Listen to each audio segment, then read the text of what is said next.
시간 설교해 주실 분은요, 총신대학원 신학대학원 섬기시는 안인섭 교수님이십니다. 어떻게 다음 세대를 세울 것인가라는 주제로 말씀 전하실 때 많은 은혜 받으시기 바랍니다. 나오실 때 박수와 할렐루야로 맞이하시기 바랍니다.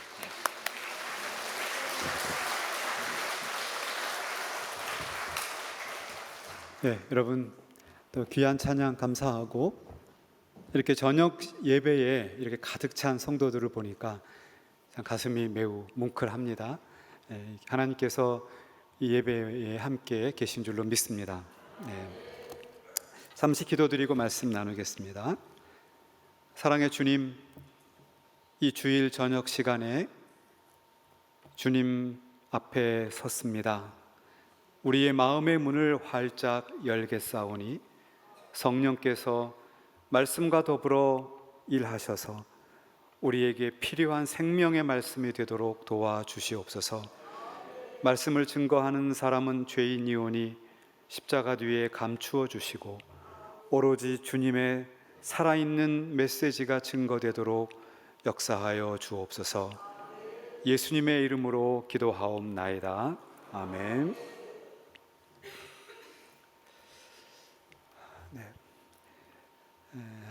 사랑하는 여러분, 우리 대한민국의 인구는 지금 4년째 줄어들고 있습니다. 우리가 잘 알듯이.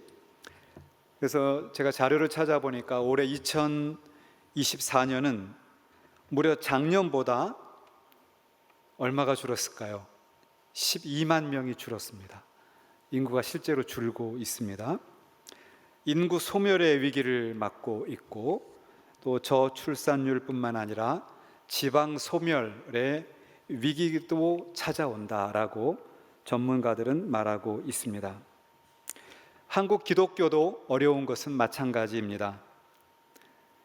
작년 2023년에 한국 기독교 목회자 협의회라고 하는 공적인 기관에서 출판한 한국 기독교 분석 리포트라고 하는 책이 있습니다. 이 책은 지난 1998년부터 2023년까지 한국인의 종교 생활과 종교 의식을 조사한 방대한 자료입니다. 이 책을 보니까 현재 한국의 개신교 인구를 약 771만 명을 잡습니다. 그 중에서 소위 말하는 가나안 성도라고 들어보셨죠? 안 나가를 거꾸로 한 것이죠. 하나님은 믿는데 교회는 안 나간다, 이런 것입니다. 그래서 그런 분들은 하나님은 마음속으로는 믿지만 주일 되면 이제 골프 치러 가야 되고 그러면 이제 예배를 드리기가 어려워지는 거죠. 그런 현상들이 있죠. 어쨌든 anyway 그런 상황 가운데서 가나안 성도가 약 6년 동안에 6%가 증가했습니다. 그래서 현재 교회에 출석하는 성도는 545만 명입니다. 가나안 성도는 226만 명이나 됩니다. 상당히 많죠. 결국 그것은 뭘 말하냐 하면 주일에 모여서 예배 드리지 않는 그런 기독교인들이 226만 명인 겁니다. 물론 추정치기는 합니다만은 매우 심각한 상황이 아닐 수가 없습니다. 저는 그런 의미에서 오늘 주일 저녁 예배를 헌신 예배로 드리는 우리 여러 성도들은 참 귀한 분이라고 생각을 합니다. 주님이 친히 말씀하시기를 두세 사람이 내 이름으로 모인 곳에 나도 함께 하겠다고 말씀하셨습니다. 주님은 지금 이 자리에 영적으로 함께 계십니다. 그래서 우리 개혁교회 전통을 따라서 옆에 있는 분들과 이렇게 인사하겠습니다. 하나님이 우리와 함께 계십니다. 이렇게 인사 나누겠습니다. 네, 그렇습니다. 특별히 오늘 장학 헌신 예배를 통해서 우리 조국과 한국 교회를 책임질 귀한 인물들을 세우기 위해서 애쓰시는 여러분들의 기도와 성원이 아름다운 열매로 맺혀지기를 축원합니다. 하나님은 어떤 상황에서도 결국은 하나님 나라를 성취해 가십니다. 그러니까 아무리 세상이 도전을 해도 하나님의 나라는 망하는 법이 없는 것입니다. 그래서 하나님의 나라가 이루어지는 역사의 과정을 보면 반드시 사람을 택하십니다. 그리고 민족, 국가를 택하셔서 하나님의 역사를 종말까지 이끌어가는 것을 볼 수가 있습니다.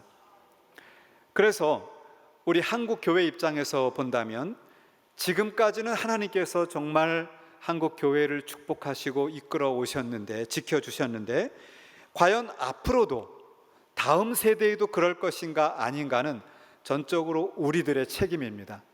왜냐하면 우리가 그 일을 못하면 하나님은 또 다른 방법으로 그 일을 하시기 때문에 그렇습니다.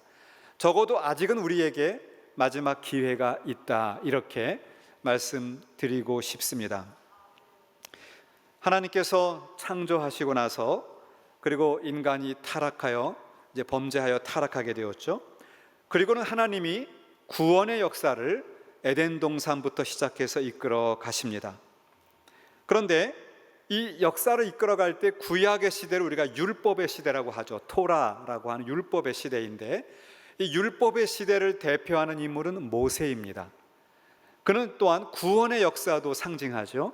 출애굽 사건을 통해서 구원하신 구원의 하나님의 역사를 상징하는 인물이 모세입니다. 그리고 이 구약의 율법이라면 신약은 복음의 시대인데, 이 복음의 역사는 예수 그리스도에 의해서 이끌어지게 되죠. 그러니까 모세라고 하는 인물은 여러 면에서 매우 중요한 인물입니다. 이 모세에 의한 출애굽은 이스라엘 민족이 하나의 민족으로 태어난 역사가 되고요. 그리고 출애굽을 통해서 하나님이 저 천상에만 계신 분이 아니라 직접 역사 가운데 침투하시는 분, 역사 가운데 임재하시는 분이라는 것, 그것을 아주 분명하게 보여주셨습니다. 이 출애굽기는 크게 세 가지로 나누어집니다.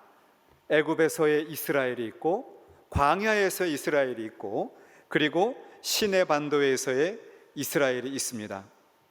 오늘의 말씀은 애굽을 떠나기 이전에, 그리고 하나님이 세우신 그 구원자 되는 모세가 태어나기 직전의 이야기입니다.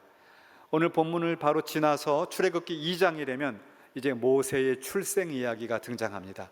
바로 그 직전의 이야기가 오늘의 이야기가 됩니다. 우리가 잘 아는 이야기, 요셉이 있죠. 요셉은 형들에 의해서 애굽에 팔려갔습니다. 그리고 하나님의 섭리 가운데 애굽의 총리가 되었습니다. 왜 그랬을까요? 그러므로 인해서 기근 중에도 하나님의 언약의 백성인 이스라엘이 멸망하지 않도록 하나님은 미리미리 구원의 길을 예비한 것이죠. 그리고 이때만 해도 이 요셉을 신뢰하는 애굽 왕에 의해서 이스라엘 백성들, 야곱과 그의 자손들은 상당히 살만한 조건으로 고센 땅에 살고 있었습니다. 그런데 문제는 그 다음이죠. 요셉을 알지 못하는 새로운 왕조가 들어섭니다. 그러니 그들은 요셉이 어떤 일을 했는지를 알지 못하고 알고 싶지도 않습니다. 역사 지우기를 하는 것이죠. 그리고는 이제 새로운 국가의 발전 계획을 세우는데, 그것은 뭐냐 하면 이 나일강 삼각주 지역을 개발하는 겁니다. 그것을 주요 지역으로 삼으려고 하니 그 지역 고센 땅에 살고 있던 이스라엘 백성들을 처리해야 되는 겁니다. 그런데 그들을 처리하려고 하는데 이건 처리가 되는 것이 아니라 오히려 애굽 사람보다 더 왕성하게 지금 인구도 늘고 힘이 커지고 있어요. 그래서 이제 이 애굽의 새로운 왕은 그 이스라엘 백성들을 어떻게든지 처리하려는 계획을 갖게 됩니다. 이것을 영적으로 보면 하나님의 백성, 하나님 나라의 성도들을 향한 세상의 도전입니다. 그런 도전이 여러 단계를 통해서 진행이 됩니다. 첫 번째 프로젝트는 이 삼각주 지역에 사는 이스라엘 사람들에게 아주 힘든 노역을 부여하는 겁니다. 이 벽돌을 만드는데, 옛날에 벽돌을 만들 때 지푸라기를 넣어서 만들어야 튼튼해지죠. 근데 지푸라기도 주지 않으면서, 재료들은 공급하지 않으면서 더 많은 생산을 요구하게 됩니다. 그러면 아마 이들이 지쳐서 점차 인구도 줄고 힘이 약해질 거다, 뭐 이런 생각을 하죠. 그런데 오히려 이스라엘 백성들은 더 번성을 해요. 그런 중에도 하나님의 은혜와 축복이죠. 이제 하나님의 백성을 향한 세상의 권력의 2단계 도전이, 2단계 프로젝트가 시작이 됩니다. 그것이 바로 오늘의 사건입니다. 오늘 읽어주셨던 본문 출애굽기 1장 15절에서 16절의 이야기를 통해서 이제 하나님 나라, 하나님의 백성들의 역사를 아주 무섭게 마치 쓰나미처럼 도전해 오는 그 흐름을 자세히 묵상해 보기를 원합니다. 오늘 본문인 출애굽기 1장 15절에서 16절 그리고 이제 21절까지 잘 보시면 거기에 주어들이 교대로 등장합니다. 이렇게 생각하면 쉽습니다. 여러분 TV에서 드라마 종종 보시죠?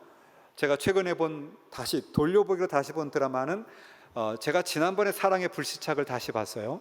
그리고 이제 지난번에 얼마 전에 본 거는 그 미스터 선샤인, 근현대 역사가 들어있길래 전 역사 쪽에 관심이 있어서 그 드라마를 봤는데요. 이제 무슨 얘기냐 하면 드라마처럼 이 성경 본문의 주인공, 즉 주어가 누구냐가 중요합니다. 여러분 잘 찾아보시길 바랍니다. 그것은 뭘 말하냐 하면 그 TV 드라마에서 어떤 사람이 지금 원샷으로 잡히고 있느냐, 그 얘기입니다. 자, 먼저 15절과 16절을 보면 주어가 누구냐 하면 애굽 왕입니다. 물론 요셉을 알지 못하는 바로죠. 그가 지금 주인공으로 딱 화면에 잡혀 있습니다. 그가 말합니다. 그런데 이 애굽의 왕은 누구이냐 하면 유명한 이집트의 피라미드를 건설할 수 있는 사람, 그리고 스핑크스를 건설할 수 있는 세계 최강국의 왕입니다. 그런데 그 왕이 말하는데 그 이야기를 듣는 사람은 2명의 여인입니다.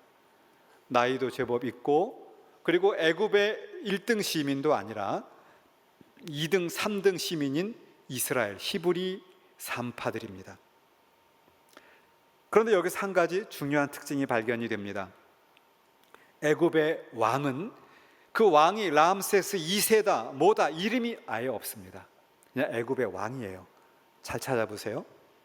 그런데 그보다 한참 급이 낮다고 보여지는 2등 시민인 애굽의 시민이 아니라 이스라엘 백성이었던 그들은 이름이 기록되어 있습니다. 시브라와 부하라고 기록되어 있습니다. 무슨 말일까요? 하나님의 관점에서는 세상의 권력과 세상의 능력이 아니라 하나님의 관점은 다른 데 있다, 그것을 보여주고 있습니다. 자, 이것을 이제 우리가 계속 같이 생각해 볼 것입니다. 그런데 히브리 자녀가 태어날 때 아들이면 죽여라, 딸만 살려라, 이런 명령을 지금 가장 강력한 애굽의 왕이 히브리 2 여인들에게 말하고 있습니다. 이것은 그렇게 할 수 있으면 하고 아니면 말라고가 아니죠. 그 말대로 히브리 여인이 아들을 낳았는데 만약에 죽이지 않으면 그 일을 명령을 받았던 히브리 2 산파들의 목숨이 위태로운 것입니다. 자, 이런 위기가 하나님 나라를 향한 무서운 도전으로 찾아왔습니다. 저는 이 말씀을 묵상할 때 오늘날 한국 기독교도 유사한 위기를 맞고 있다고 생각을 합니다. 점차 기독교의 영향력은 점점 약해져 가고 있습니다. 이제는 청소년들은, 그리고 대학생들은 내가 교회 다니는 사람이다 라고 밝히는 것을 부끄러워합니다. 너 아직도 교회 다니냐? 이런 도전들이 오는 거죠. 그리고 이제 어려울 때는 예수를 열심히 찾았지만 이제 등 따시고 배부르게 되면 교회를 떠나서 자신의 인생을 찾아가고 있습니다. 어쨌든 다음 세대가 세워져야 하는데 다음 세대는커녕 지금 세대의 믿음을 지키기도 어려운 것이 오늘날의 우리들의 현 주소입니다. 사랑하는 여러분, 히브리인들은 두려움과 고난의 정점에 서 있게 되었습니다. 말이 그렇지 생각해 보세요. 자녀를 낳았는데 이거를 동족의 산파가 죽여야만 합니다. 끔찍한 일 아닙니까?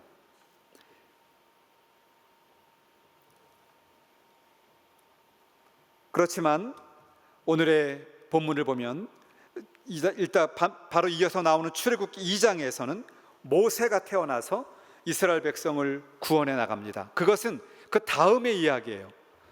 오늘의 장학 헌신 예배를 드리는 저의 설교 초점은 이것입니다. 과연 어떻게 모세와 모세의 세대가 세워질 수 있었느냐는 겁니다. 지금 상황을 보면 모세는 태어날 수도 없는 조건이에요. 태어나면 죽어져야 되는 것이죠. 그런데 성경을 보면 모세가 태어나고 모세가 이스라엘 백성을 구원해서 가나안에 들어가죠. 그리고 그 과정에서 모세가 토라, 율법을 받아 놓게 되고 하나님의 말씀을 이제 지켜나가게 됩니다. 그러면 모세에게 초점이 있는 것이 아니라 어떻게 모세가 세워질 수 있었느냐. 오늘 설교의 제목이 바로 그것입니다. 어떻게 다음 세대를 세울 것이냐. 여기에 우리의 초점을 맞춰보기를 원합니다. 17절에 보면은 이제 주어가 바로에서 산파들로 바뀝니다. 그러니까 지금 TV 드라마를 보는데요, 바로 왕이 얘기하는 장면이 지나갔어요. 무서운 공포가 왔죠. 그리고 나서 지금은 산파가 화면에 완샷으로 잡혔습니다. 그런데 얼마나 두려웠을까요? 자기 동족을 죽여야만 하는 명령, 그걸 안 지키면 자기가 죽어야 하는 운명, 정말 두렵지 않겠습니까? 그런데 그 화면에 등장하는 히브리 산파들은 놀랍게도 이집트 왕을 두려워하지 않았어요. 성경을 보면 그들은 하나님을 두려워했다, 이렇게 표현하고 있습니다. 결론부터 말씀드리면 다음 세대를 세울 수 있는 중요한 첫 번째 원칙은 하나님을 두려워하는 것입니다. 하나님을 경외하는 것입니다. 여기에서 하나님을 두려워한다라고 할 때 사용된 단어는 히브리 언어로 야레라고 하는 단어가 사용됐습니다. 야레라는 단어. 이 야레라는 말은 생명과 영원한 삶을 지배하시는 하나님을 향하는 경외함이라는 용도로 사용됩니다. 그러니까 막 두려운 공포가 아니라 생명을 주관하시는 하나님을 향하는 예배하는 마음, 경외하는 마음, 그런 마음을 두려움이란 야레란 단어가 포함하고 있습니다. 그 제가 한번 찾아봤어요. 야레란 단어가 또 어디 사용되는가 봤더니 창세기 15장 1절에도 똑같은 단어가 사용됐습니다. 여호와의 말씀이 아브라함에게 임합니다. 이때 여호와의 말씀이 아브라함에게 임했을 때에 아브라함이 두려워하는 모습이 나옵니다. 여호와께서 아브라함의 몸에서 나온 그 자녀가 상속자가 될 것이고 하늘의 별처럼 바다의 모래처럼 그렇게 많은 자손을 낳게 될 것이다 라고 하나님이 아브라함에게 약속을 합니다. 그때 아브라함이 그 여호와의 말씀을 믿었습니다. 그리고 그때 여호와께서는 이것을 그의 의로 여겼습니다. 이것이 유명한 믿음으로 의롭다함을 인정받는 이신칭의의 신학이죠. 아브라함이 하나님의 언약의 말씀을 받아들였을 때 두려워하고 경외하는 마음으로 그 말씀을 아멘으로 수용했을 때 그때 그의 믿음을 의롭다고 여기셨다는 거예요. 이때 이 두려워한다는 용어가 사용이 됩니다. 이제 이 산파의 믿음을 이어받았던 모세는 그대로 그 신앙을 이어가는 것을 볼 수 있어요. 여러분, 믿음장이라고 히브리서 11장이 있죠. 거기에 보면 여러 가지 믿음의 선조들의 이야기가 나오는데 그 중에 모세의 이야기가 나옵니다. 그때 모세는 이렇게 소개합니다. 27절에 보면 믿음으로 애굽을 떠나 왕의 노함을 무서워하지 아니하고, 똑같은 무서워한다는 단어가 나오죠. 마치 히브리 산파들이 바로의 명령을 두려워하지 않고 오히려 하나님을 두려워하는 것처럼, 그 신앙을 그대로 이어받은 출애굽기 2장부터의 모세도 역시 애굽의 왕을 무서워하지 아니하고 곧 보이지 아니하는 자를 보이는 것 같이 하여 참았다, 이렇게 말합니다. 그 신앙을 모세가 이어간 것입니다. 사랑하는 여러분, 여러분은 누구를 두려워하고 있습니까? 여러분의 인생에 무엇을 의지하며 살아가고 있습니까?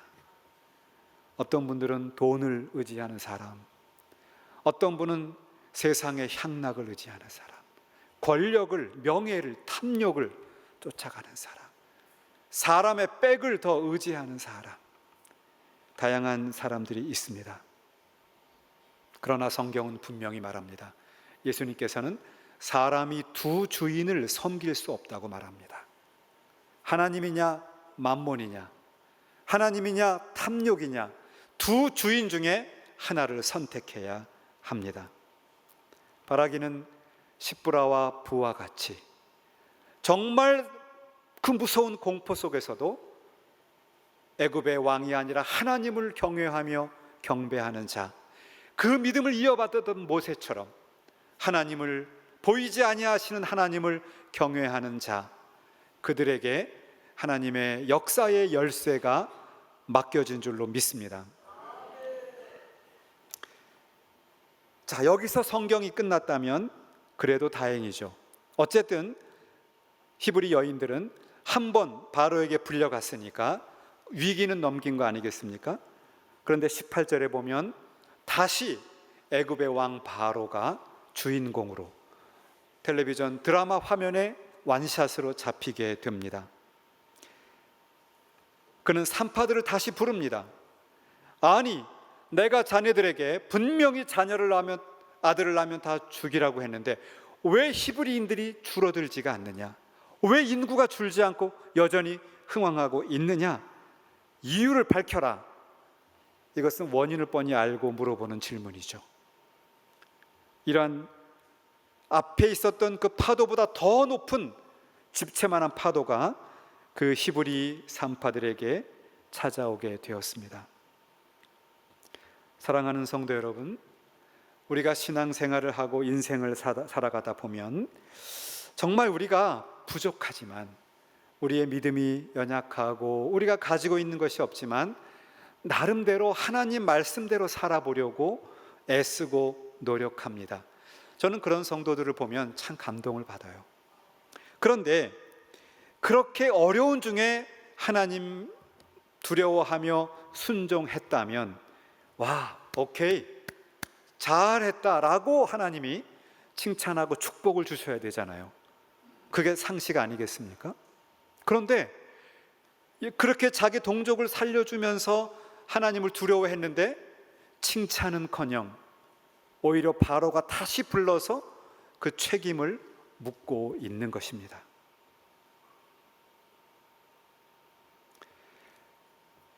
사랑하는 여러분, 그런데 지금까지도 애굽의 왕과 또 히브리 산파의 대화 속에, 두 주인공이 왔다 갔다 하는 대화 속에 단 한 번도 여호와라고 하는 그 단어가 주어로 사용되고 있지 않아요.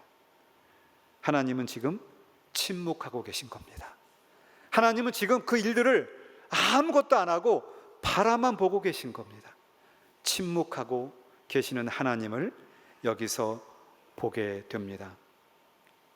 사랑하는 성도 여러분, 우리가 인생을 살다 보면 우리가 상상할 수 없는 위험들을 만나게 됩니다. 저도 나이가 많다면 많고 적다면 적은 나이입니다. 그런데요, 그 길지 않고 짧지 않은 인생을 살다 보면 정말 너무너무 답답한, 너무너무 안타깝고 두려운 그러한 터널 속을 지나간 적이 한두 번이 아닙니다. 그런 순간마다 하나님께 매달려 보지만 하나님은 응답을 주시지 않습니다. 바라만 보고 계십니다.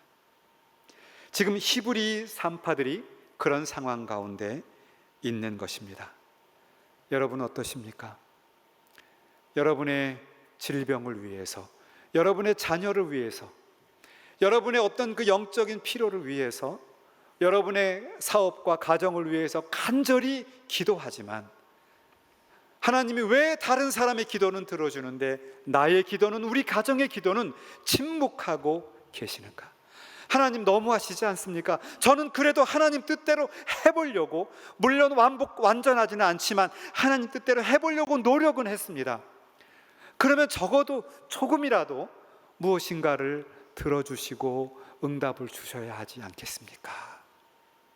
이러한 마음이 신앙생활 하는 중에는 생기게 된다는 것입니다.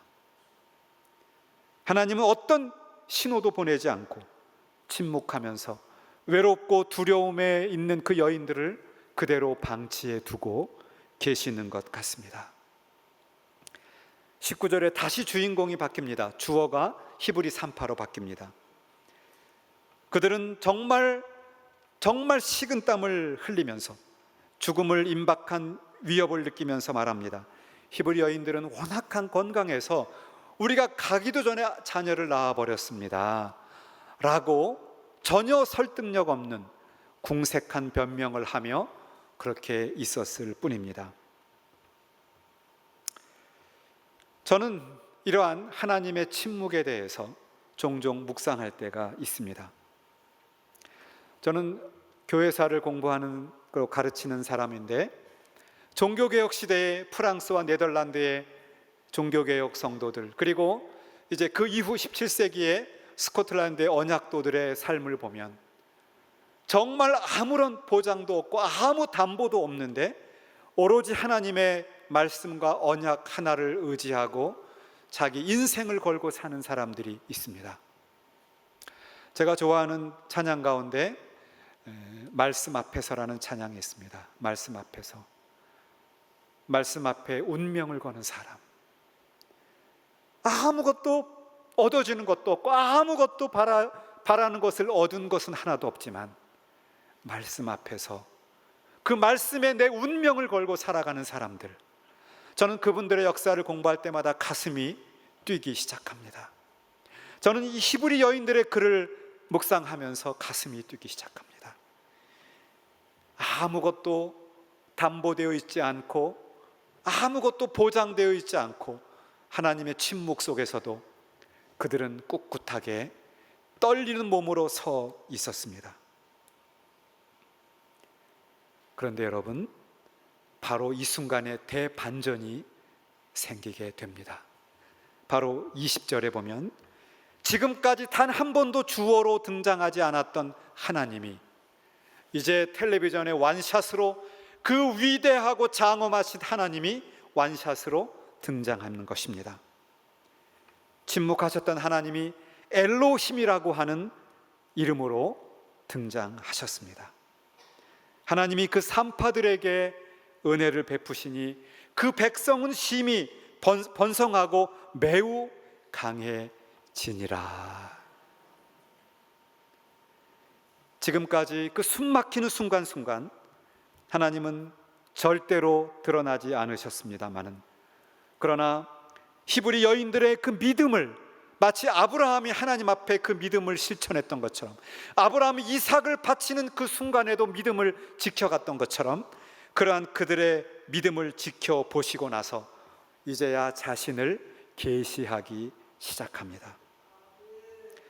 20절을 보면 우리 한글 성경에는 하나님께서 산파들에게 은혜를 베푸셨다라고 말하고 있습니다.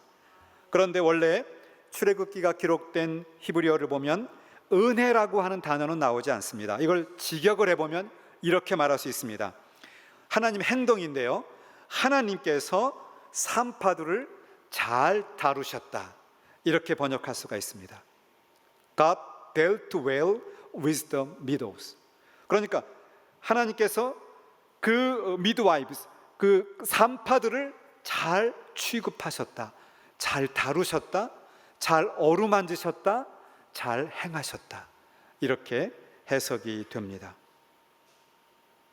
사랑하는 여러분, 아직까지도 우리의 인생에 하나님이 우리를 어루만지시고 하나님이 우리 인생을 그렇게 이끌어가지 않고 계시다면 조금 더 인내하시기 바랍니다. 하나님은 우리의 믿음을 요구하고 계십니다. 사랑하는 아들아, 내 딸아, 내가 너의 믿음을 보기를 원한다. 그것은 하나님의 침묵이 아닙니다. 하나님의 외면이 아닙니다. 하나님께서 우리의 믿음을 보시기를 기대하는 것입니다. 하나님이 응답하지 않으시면 않으실수록 더욱더 분명하게 우리의 믿음을 보여드리십시다. 그리고 나면 이제 하나님께서 우리를 어루만지기 시작합니다. 하나님이 일하기 시작합니다. 하나님의 말씀에 운명을 거는 자들에게 하나님은 일하시는 줄로 믿으시기 바랍니다. 사랑하는 여러분, 그러면 이제 바로가 이 사람들 지독한 사람들이다, 내가 졌다. 그리고 히브리 여인들에게 두 손 들었을까요? 그랬을까요? 우리가 믿음을 지켜나갈 때 질렸다, 이 예수 믿는 사람들, 그래 내가 졌다 이러고 세상에 손들고 물러날까요? 아닙니다. 이제 제3단계 공습이 시작이 됩니다. 바로 이어서 22절에 보면 지금은 히브리 3파를 통해서 십부라와 부하를 통해서 아들을 낳으면 죽이라고 했어요. 이제 그들의 그 믿음의 모습을 보고 더 악해지기 시작합니다. 이제는 바로가 직접 명령합니다. 온 이스라엘에 아들을 낳으면 다 죽여버려라.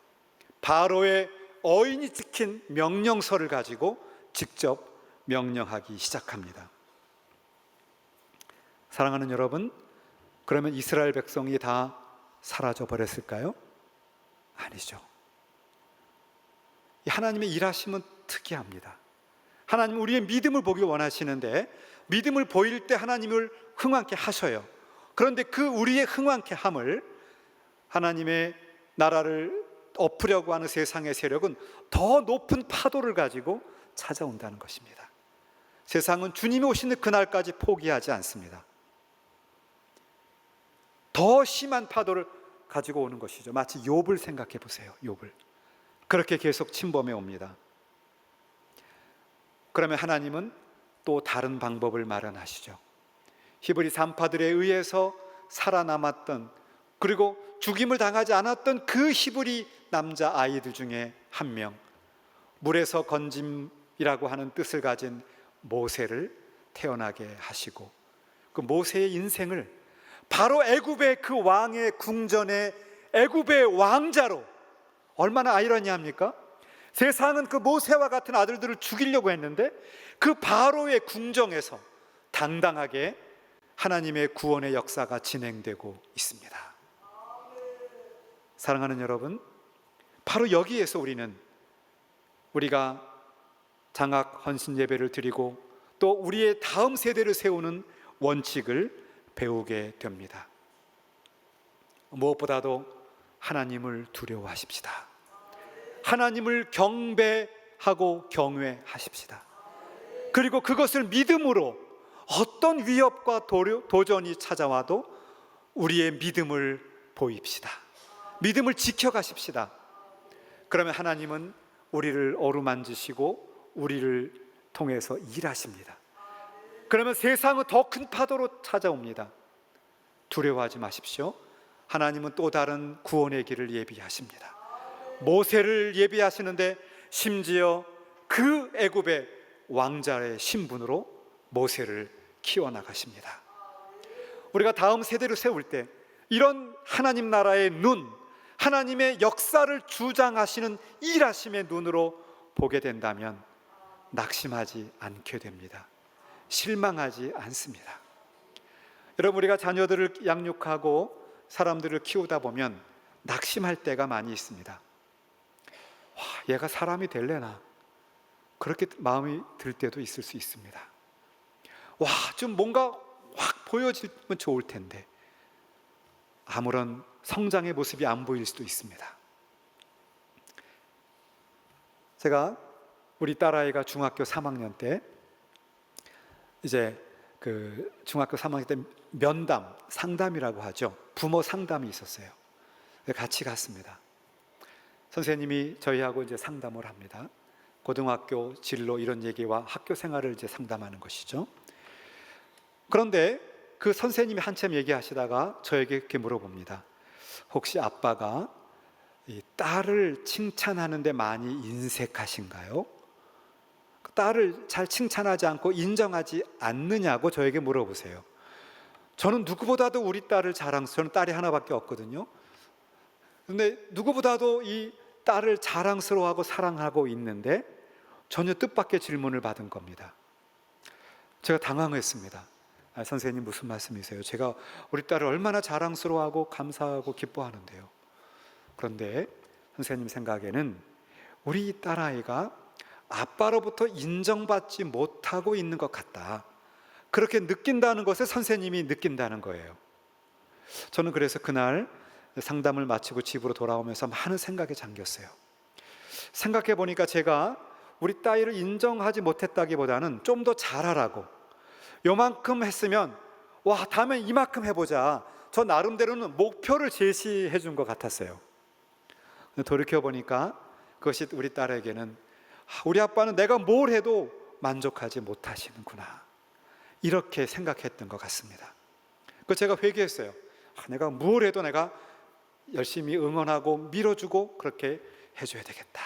그렇게 마음을 바꾸고 나서는 훨씬 우리 딸과의 관계도 좋아졌고 딸이 더 열심히 공부도 하고 또 생활을 하는 걸 볼 수가 있었습니다.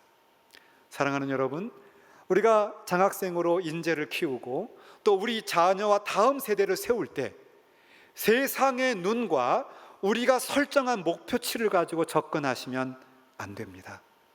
그러면 그 자녀는 더 성숙할 수가 없어요. 비록 넘어지고 부족한 점이 있더라도 격려하고 칭찬하고 인정해 주면서 다른 그 무엇이 아니라 여호와 하나님을 경외하는 것을 가르치는 겁니다. 하나님을 경외하는 것이 지식의 근본이라고 했습니다. 그것을 바로 다음 세대에 가르쳐 주면 그러한 하나님을 경외하는 믿음을 가진 자들, 세상적으로 좀 부족할 수 있더라도 그 믿음을 이어받은 자들이 모세와 같이 역사를 뒤어 바꾸고 흔드는 놀라운 하나님의 사람들이 될 줄로 믿습니다. 말씀을 마치겠습니다.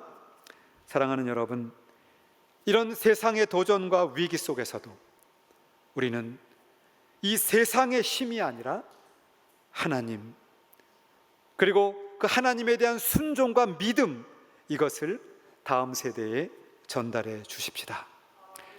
바로 이것이 우리가 역사적 개혁주의, 참된 우리 전통적인 개혁주의 신앙을 가르쳐야 되는 이유이고 이것을 우리가 배워야 하는 이유입니다.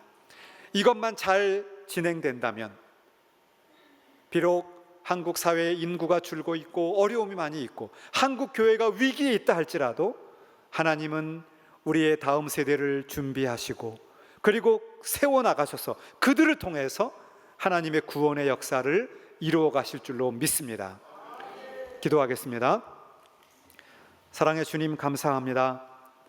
오늘 주신 말씀을 따라서 다음 세대를 세우는 것은 여호와 하나님을 두려워하고 경외하는 것이며 그리고 그것을 믿음으로 순종하고 다음 세대에 전달할 때에 하나님은 그러한 인물들을 통해서 하나님의 역사를 이루어 가시는 것을 배우게 됩니다.